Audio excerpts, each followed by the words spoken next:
Je dois vérifier que mes passagers sont attachés avant de partir. Oui, réponse A. Non, réponse B.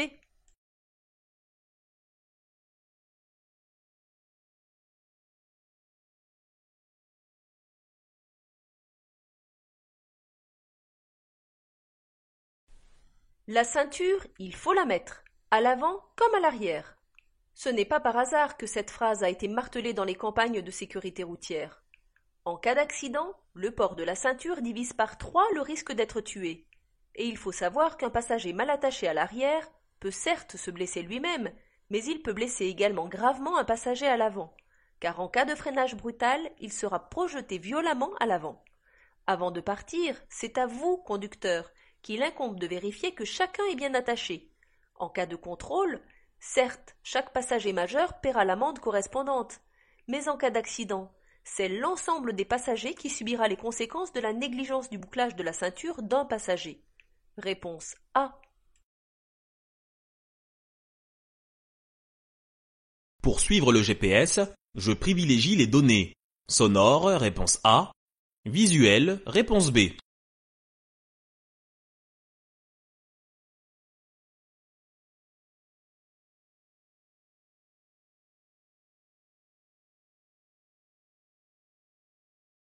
Le GPS ou guidage par satellite est une aide à la navigation qui permet de déterminer un itinéraire à suivre suivant vos impératifs personnels. Utilisation d'autoroute ou non, chemin le plus court, le moins encombré, étape à respecter, etc. Il vous donne donc des informations sur l'itinéraire à suivre. Vous êtes guidé à la fois par le son et par des données visuelles puisque votre itinéraire est affiché au fur et à mesure sur votre appareil. Mieux vaut privilégier les données sonores pour ne pas perdre la route des yeux. Lorsque vous regardez l'écran, vous ne devez pas fixer votre regard, mais favoriser un coup d'œil le plus furtif possible pour ne pas risquer d'accident. Réponse A. Pour évaluer la bonne distance de sécurité avec ce véhicule, je m'appuie obligatoirement sur un repère fixe. Oui, réponse A. Non, réponse B. Lorsque ce véhicule le franchit, je compte. Jusqu'à 2 en partant de 0, réponse C. Jusqu'à 2 en partant de 1, réponse D.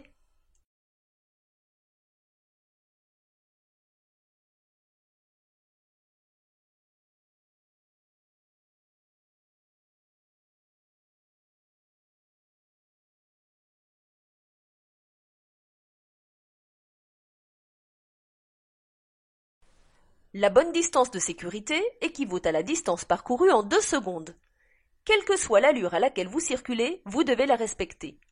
Pour vous aider à l'évaluer, une technique consiste à trouver un repère fixe, comme un arbre ou un panneau de signalisation par exemple. Un repère mobile ne serait d'aucune utilité car il ne serait pas fiable. Au moment où le véhicule précédent passe à côté de ce repère fixe, comptez 2 secondes en partant de 0. Si vous arrivez à hauteur de ce repère avant d'avoir fini de compter jusqu'à 2, la distance n'est pas correcte. Une autre manière de procéder est de prononcer 2 fois un mot de 4 syllabes, comme par exemple un hippopotame, 2 hippopotames. Cela correspond aussi à 2 secondes parcourues. Réponse A et C. Je laisse passer le piéton. Oui, réponse A. Non, réponse B.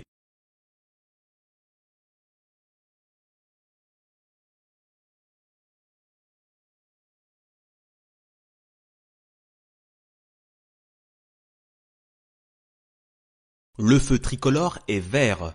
Les piétons ont donc obligatoirement un feu piéton rouge et doivent le respecter. Vous pouvez donc passer avant ce piéton. Si vous vouliez user de courtoisie et laisser passer ce piéton, vous risqueriez de surprendre l'automobiliste derrière vous, ce qui s'avérerait dangereux. Réponse B.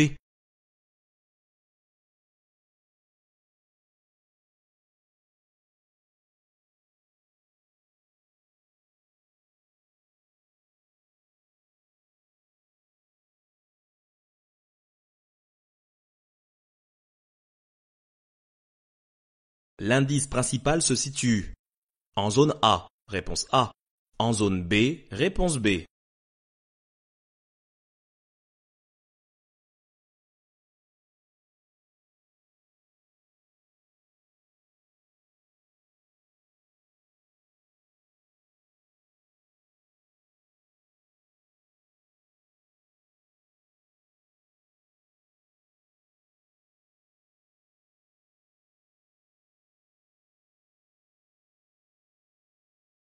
Vous circulez en agglomération et êtes en train de dépasser par la droite un camion en double file. Devant vous se trouve une cycliste qui représente un danger potentiel. Cependant, elle se trouve dans votre champ visuel et vous pouvez anticiper votre allure puisque la distance de sécurité est suffisante. Par contre, vous n'avez aucune visibilité sur ce qu'il se passe après le camion. C'est donc ici que se situe l'indice principal, puisqu'un usager vulnérable peut déboucher à tout moment. Réponse A. En descendant du véhicule côté trottoir, mes passagers ne prennent aucun risque. Vrai. Réponse A. Faux. Réponse B.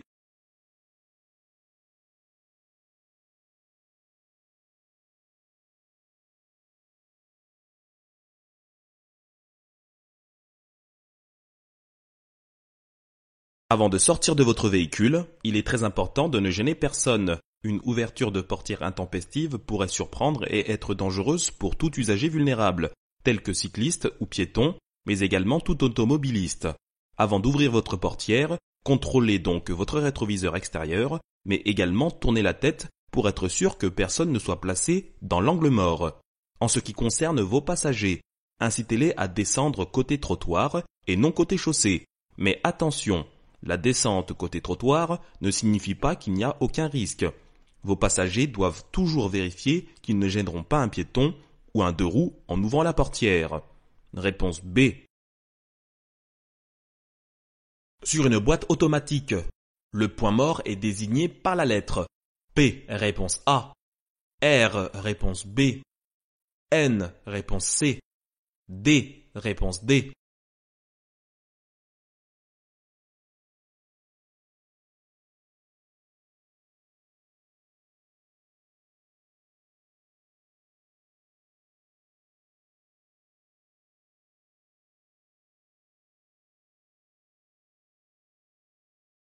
Sur une boîte automatique, vous pouvez trouver les indications suivantes. D comme drive pour la conduite, R comme reverse pour la marche arrière, N comme neutral pour le point mort et P comme park pour le stationnement. Les changements d'un sélecteur à l'autre se font à l'arrêt en appuyant sur le frein. Réponse C. Une conduite nerveuse produit en ville une surconsommation de carburant d'environ 20%. Réponse A. 40%. Réponse B. Hors agglomération. 20%. Réponse C. 40%. Réponse D.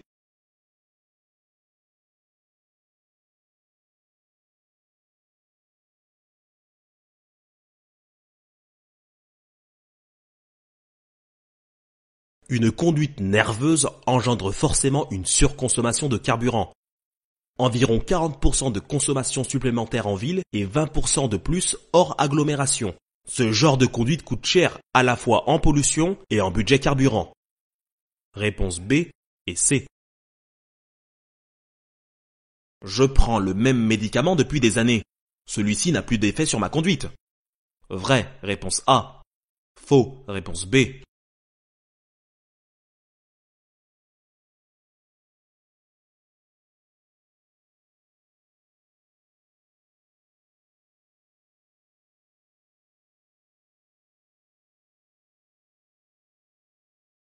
Un médicament n'est pas un produit anodin. Le fait de prendre un médicament régulièrement permettra peut-être de s'habituer aux effets de ce médicament, mais n'enlèvera en rien les effets indésirables qui nuisent à une conduite en toute sécurité. Il faudra apprendre à se déplacer autrement qu'au volant d'une voiture, si le médicament que l'on prend a des effets néfastes reconnus sur la conduite. Réponse B. Placé ici, j'ai la possibilité d'emprunter la voie de stockage sans mettre le clignotant. Réponse A. D'emprunter la voie de stockage après avoir mis mon clignotant. Réponse B. De rester sur cette voie. Réponse C.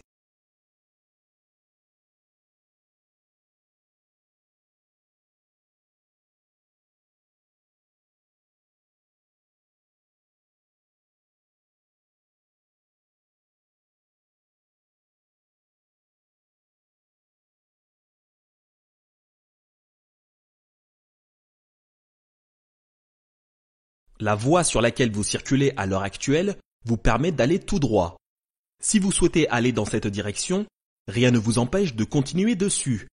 Par contre, si vous désirez tourner à gauche à l'intersection, vous devez utiliser la voie de stockage immédiatement sur votre gauche.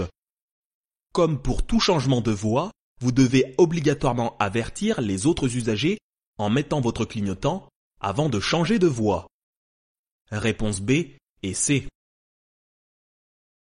Le triangle de signalisation doit être placé 30 mètres en amont du danger, réponse A. 100 mètres en amont du danger, réponse B. Il doit être visible à 30 mètres, réponse C. À 100 mètres, réponse D.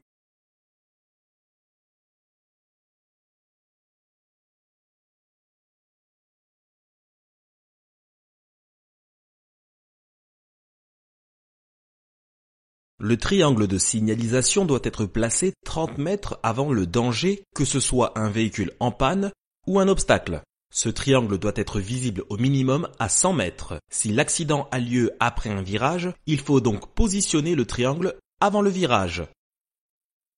Réponse A et D. Un conducteur novice peut analyser tous ces indices simultanément. Oui, réponse A. Non, réponse B.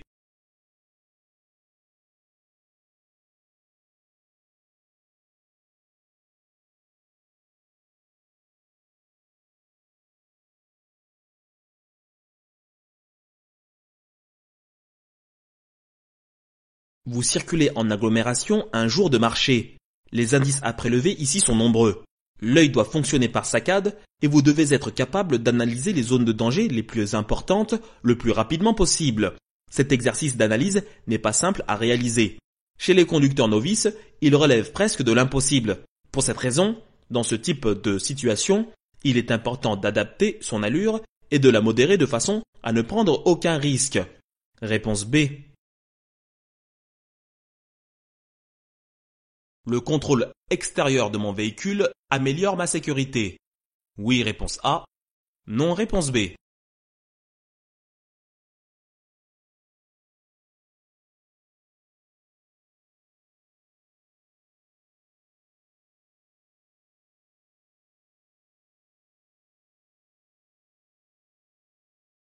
Lorsque vous vous apprêtez à prendre votre véhicule, vous devez vous assurer que tout est en ordre pour prendre la route.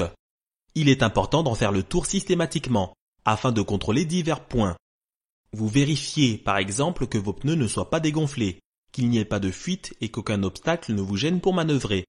Ces contrôles simples doivent se faire avant chaque départ, de jour comme de nuit. Ils vous permettent d'améliorer votre sécurité, car en contrôlant que tout aille bien, vous vous assurez un départ plus serein. Réponse A. On estime que le corps humain peut éliminer en une heure environ 0,15 g par litre d'alcool, réponse A, 0,25 g par litre d'alcool, réponse B, 0,50 g par litre d'alcool, réponse C.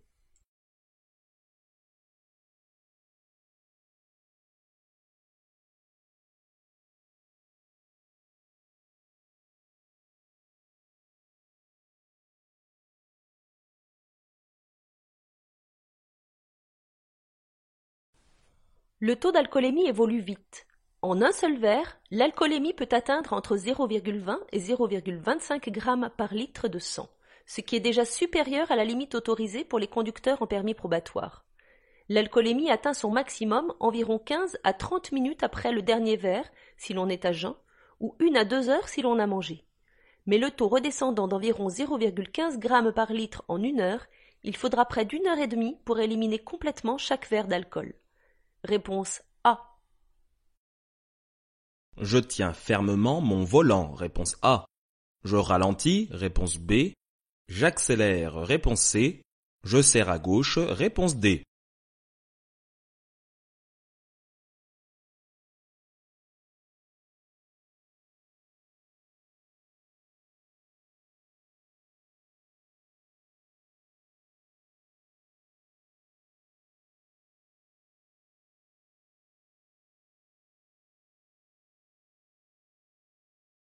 Vous circulez sur une route de type 2 fois 2 voies séparée par un terre-plein central. Une manche à air sur votre droite vous donne de précieuses indications sur la force et la direction du vent. Dans cette situation, la manche à air presque à l'horizontale indique un vent violent arrivant de votre droite. Vous devez ralentir et tenir fermement votre volant pour éviter tout risque d'écart de trajectoire. Vous ne devez pas accélérer au risque de subir les rafales de façon plus violente. Vous ne devez pas non plus serrer à gauche, mais à droite, puisque le vent souffle déjà dans cette direction. Vous risqueriez un déport plus important sur la voie centrale. Réponse A et B. Cette victime saigne abondamment. Je peux comprimer sa plaie avec mon foulard. Oui, réponse A. Non, réponse B.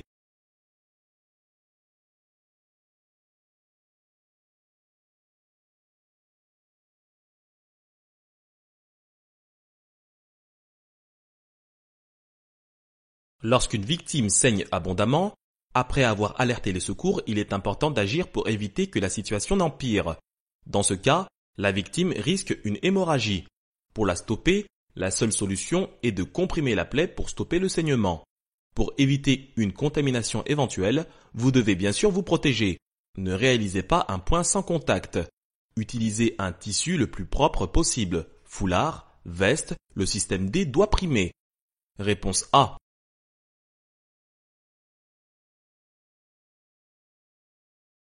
La vitesse d'impact lors d'un choc à 50 km/h contre un obstacle équivaut à une chute de 2 mètres, réponse A, 5 mètres, réponse B, 10 mètres, réponse C.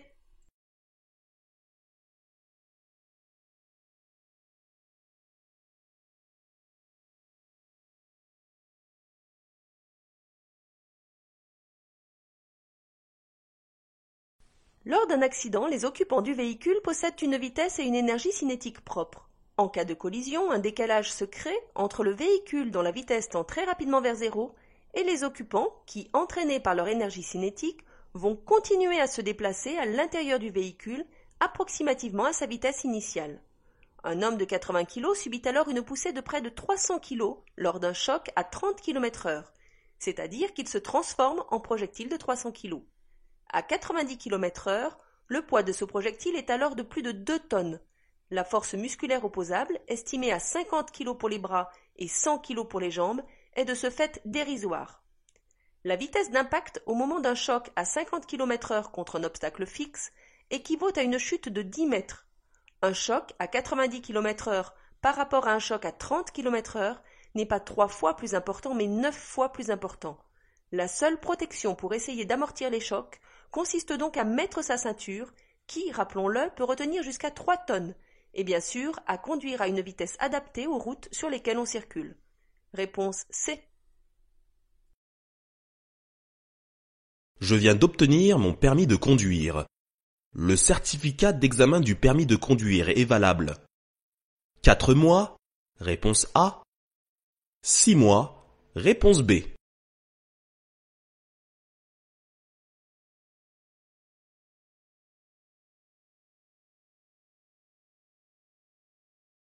Lorsque vous obtenez votre permis de conduire, le CEPC vous est délivré afin que vous puissiez conduire en attendant la fabrication de votre permis. Ce certificat a une durée de validité limitée à 4 mois à partir de la date d'examen.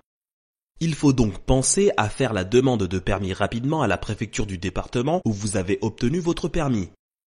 Réponse A. Pour continuer en face à la prochaine intersection, je devrais céder le passage. Oui, réponse A.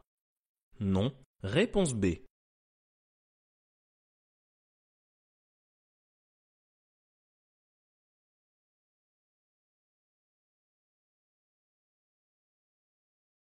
La signalisation stipule que l'axe principal se poursuit sur la droite et que les véhicules venant d'en face ont soit un stop, soit un céder le passage. En allant sur l'axe d'en face, vous devrez couper l'axe principal et donc céder le passage le cas échéant aux véhicules circulant en sens inverse sur cet axe prioritaire. Réponse A. Je mets mes feux de route. Réponse A. Je reste en feu de croisement. Réponse B.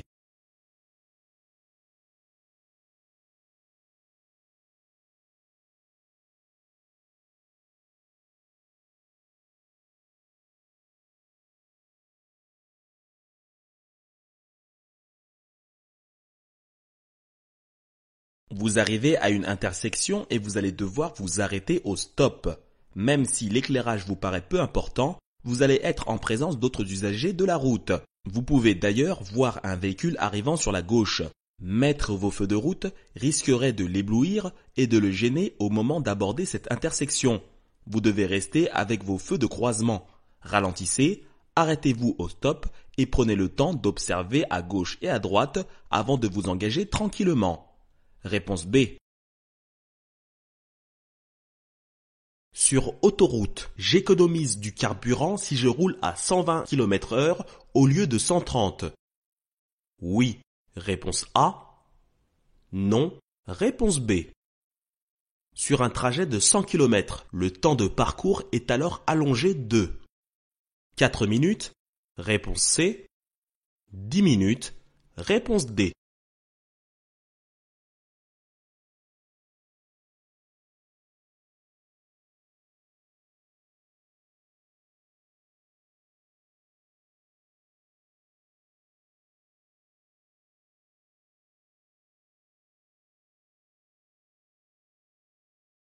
Adapter sa vitesse et rouler moins vite permettent de réduire la consommation de carburant. En roulant à 120 km/h au lieu de 130, vous économisez 1 litre de carburant pour 100 km. Vous polluez moins et vous ne mettez que 4 minutes de plus pour le trajet. Réponse A et C. À la prochaine intersection, je vais obligatoirement rencontrer une route sur la droite. Oui, réponse A. Non, réponse B.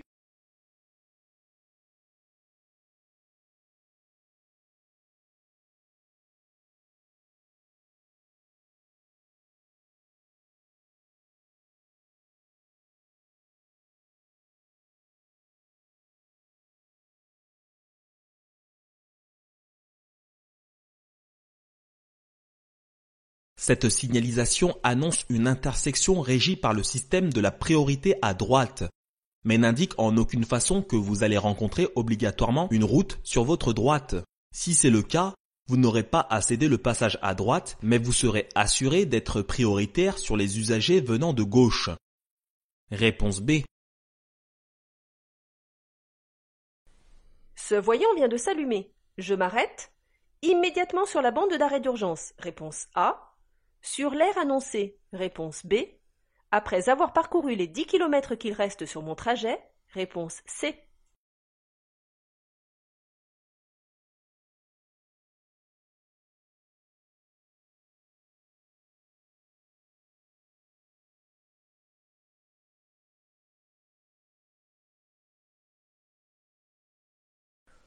Vous circulez sur une autoroute partant de brouillard. Le voyant qui vient de s'allumer de couleur rouge indique un problème urgent vous imposant de vous arrêter le plus rapidement possible. Il s'agit d'une surchauffe de votre moteur. Malgré le brouillard ambiant, vous n'avez d'autre choix que d'utiliser la bande d'arrêt d'urgence prévue à cet effet. Ne prenez pas le risque de rouler encore 1 km et encore moins 10. Vous pourriez alors casser votre moteur et engendrer des dégâts très conséquents. Réponse A. Les voyants indiquant un problème urgent sont de couleur verte, réponse A, orange, réponse B, rouge, réponse C, bleu, réponse D.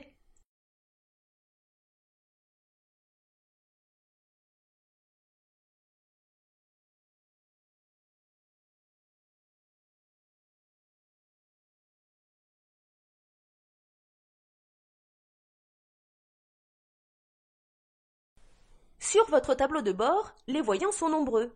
Chacun donne des informations très précises. Les voyants verts ou bleus indiquent des feux allumés. Les voyants orange signalent un élément important ne nécessitant pas l'arrêt du véhicule, alors que les voyants rouges indiquent un problème urgent. C'est lorsqu'un tel voyant apparaît que vous devez impérativement vous arrêter et contacter un garagiste. Réponse C.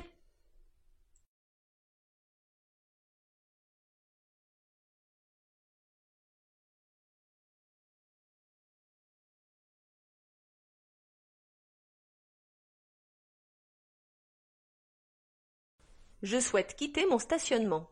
Je mets obligatoirement mon clignotant. Oui, réponse A.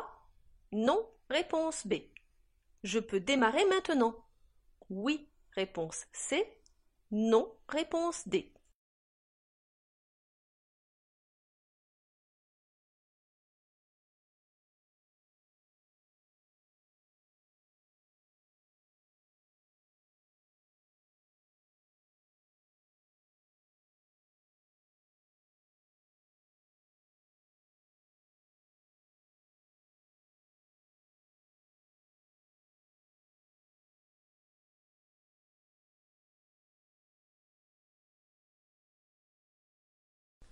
Stationné actuellement sur l'accotement d'une route à double sens de circulation, vous souhaitez quitter cette place de stationnement. Pour cela, vous devrez obligatoirement mettre votre clignotant dès lors que la voie sera libre, pour indiquer votre intention aux autres usagers. Un camion vient de passer et une voiture se trouve actuellement dans votre angle mort. Attendez qu'elle soit passée à son tour pour démarrer ensuite seulement. Réponse A et D. Je dois prêter tout particulièrement attention au véhicule A, réponse A, au véhicule B, réponse B.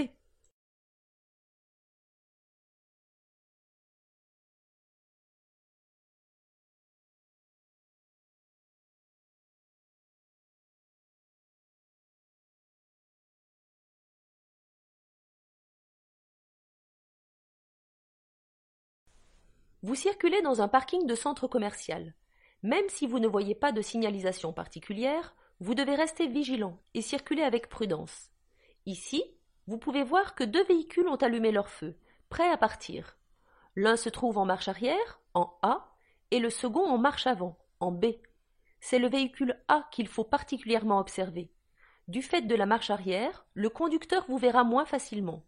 Vous devez donc anticiper et rouler prudemment, quitte à vous écarter légèrement sur la gauche puisque personne n'arrive en face. Réponse A. Je tourne à droite, je peux croiser. Des cyclistes, réponse A. Des automobilistes, réponse B.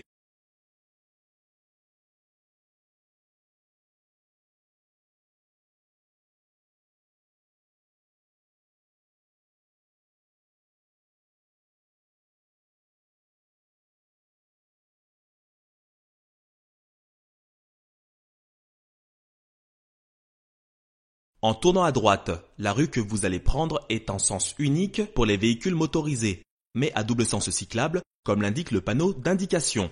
Vous pouvez donc vous attendre à croiser des cyclistes arrivant en face.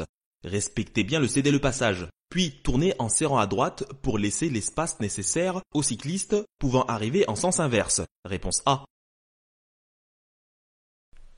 Lors de la vente d'un véhicule de 7 ans, le contrôle technique est obligatoire. Oui, réponse A. Non, réponse B.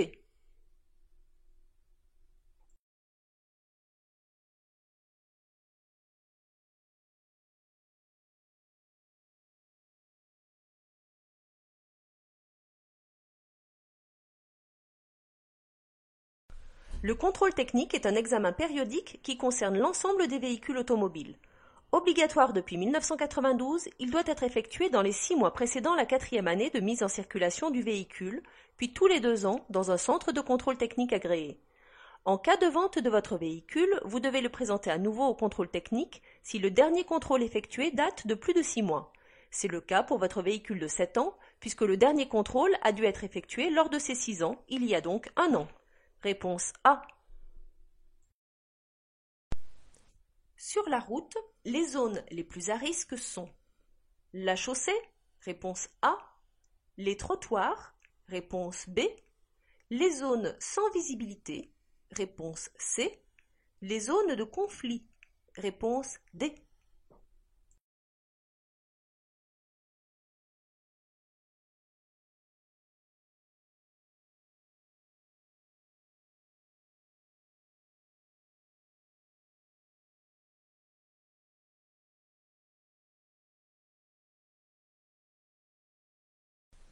Lorsque vous circulez et que vous êtes au volant, vous avez forcément affaire à des risques potentiels. Votre regard est naturellement posé sur la chaussée, cela vous permettant d'anticiper des situations simples de la circulation. Les situations les plus à risque sont justement celles que l'on doit prévoir en plus. Pour cette raison, et afin de rester le plus vigilant possible, vous devez surveiller plus particulièrement les zones à risque. Celles-ci se trouvent principalement dans les zones sans visibilité, à l'approche d'une intersection ou zone de conflit, ou entre des véhicules en stationnement par exemple. Mais il convient... Je klaxonne. Oui, réponse A. Non, réponse B.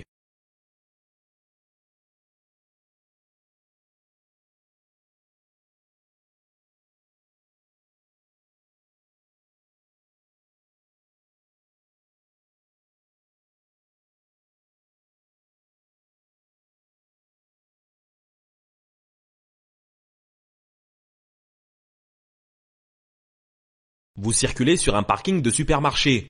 Sur votre gauche se trouve un piéton avec une poussette sur la chaussée. Un aménagement pour piétons n'étant visible, type trottoir ou voie réservée, ce piéton n'a peut-être pas d'autre choix que de marcher ici. Vous n'avez pas à klaxonner, puisqu'il n'y a pas de danger immédiat. Roulez au pas pour être sûr de ne prendre aucun risque et de conserver la plus grande prudence. Réponse B. Ces balises annoncent une intersection. Oui, réponse A. Non, réponse B.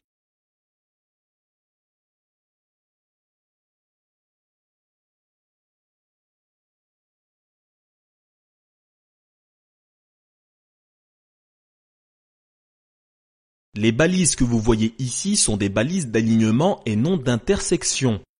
Ce type de balise, temporaire, signale des travaux ou un obstacle éventuel et temporaire sur la chaussée. Contrairement aux balises d'intersection qui, comme leur nom l'indique, attirent l'attention sur une intersection. Réponse B. Dans cette situation, je maintiens mon allure, réponse A. Je serre à droite, réponse B. Je ralentis, réponse C. Je m'arrête, réponse D.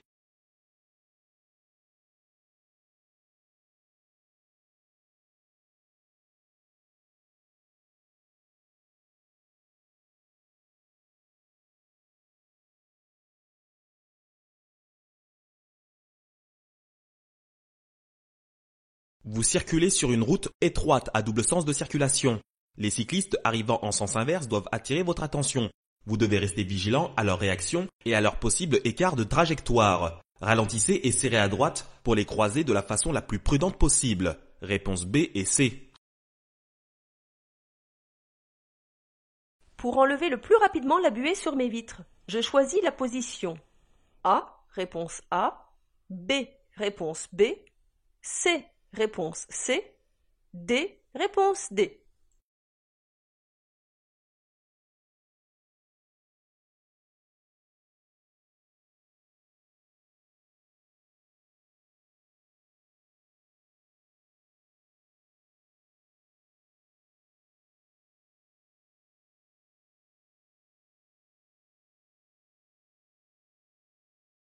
Vos vitres sont actuellement embuées. Il faut donc activer le désembuage. Pour ceci, tournez le bouton sur la position D.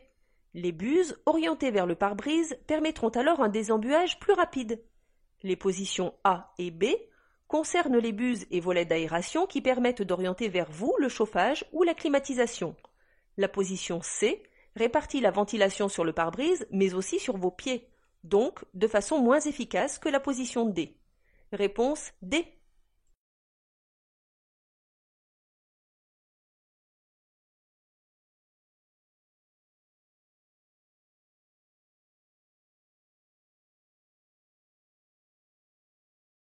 Je peux emprunter la voie de droite pour aller plus vite. Oui, réponse A.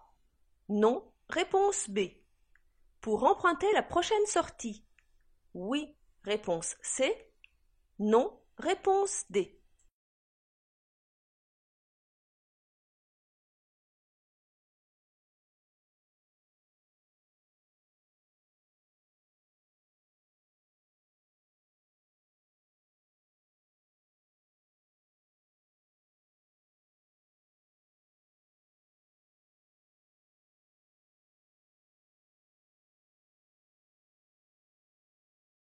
Vous circulez ici sur une voie rapide très encombrée, dans l'une des deux files de véhicules les plus à gauche circulant au ralenti.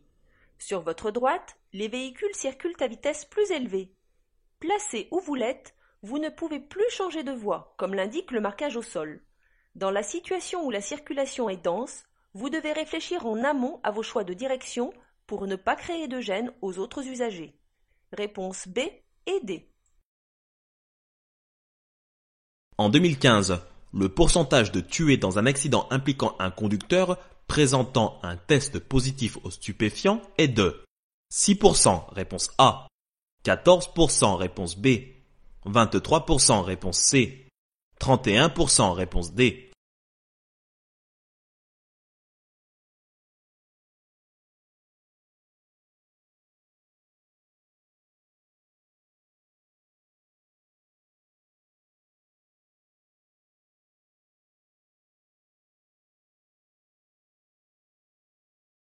En 2015, 501 personnes ont trouvé la mort dans un accident impliquant un conducteur contrôlé positif aux stupéfiants.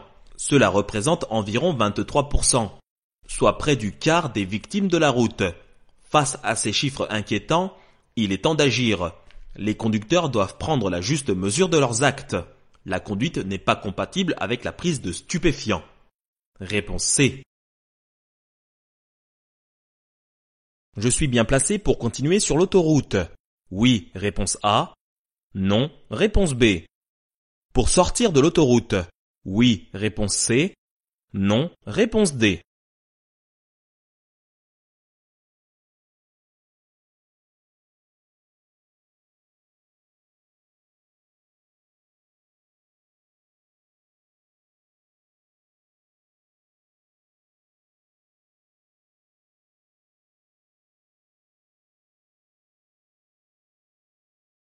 Vous circulez sur la voie la plus à droite sur l'autoroute.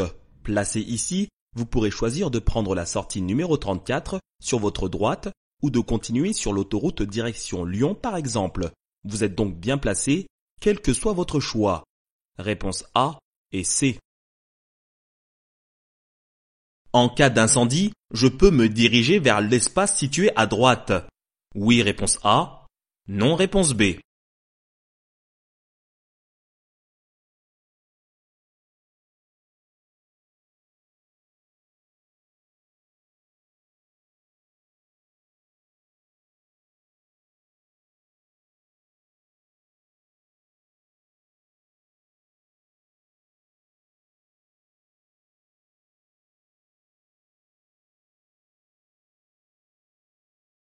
En cas d'incendie, vous devez vous arrêter en gardant les distances de sécurité avec le véhicule devant vous, en ayant localisé l'issue de secours la plus proche. Une fois arrêté, vous devez quitter votre véhicule tout en laissant les clés sur le contact.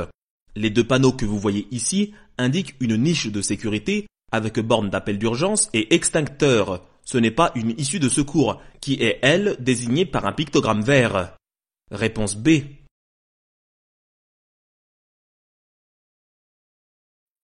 Je souhaite rendre visite à un ami. Dans cette rue à sens unique, je peux stationner. Avant la voiture noire, réponse A. Après la voiture noire, réponse B. Sur la droite, réponse C.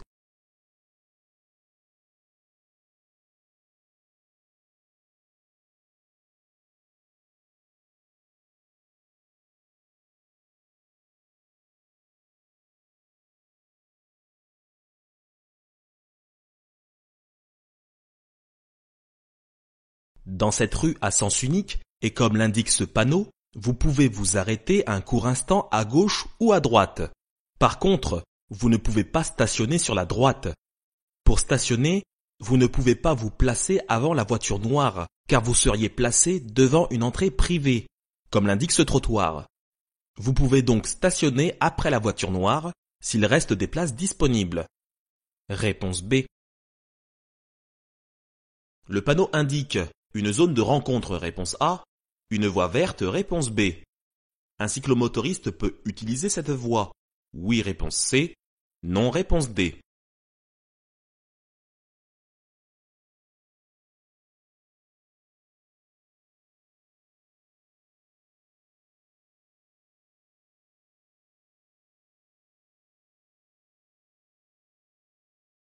Le panneau indique une voie verte, C'est une voie réservée aux piétons et cyclistes sur laquelle les véhicules à moteur n'y ont pas leur place, y compris les 2 roues motorisées. Les cyclomotoristes n'ont donc pas accès à cette voie. Une zone de rencontre est indiquée par ce panneau. Dans le cadre du partage de la rue, les véhicules à moteur côtoient piétons et cyclistes, tout en respectant 20 km/h maximum. Réponse B. Suivant un stage obligatoire après la perte de 3 points, permet au conducteur en permis probatoire de récupérer ses points.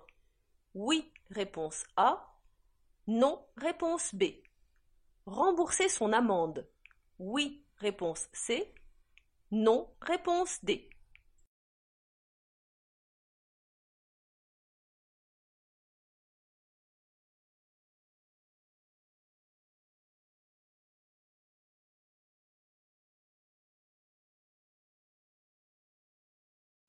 Un conducteur novice est dans l'obligation de suivre un stage de sensibilisation à la sécurité routière dès lors qu'il a perdu 3 points en une seule infraction sur son permis pendant la période probatoire. À l'issue de ce stage, il récupérera ses 3 points et son amende pourra être remboursée après une demande adressée au comptable du Trésor public dont dépend le lieu où a été commise l'infraction. Réponse A et C.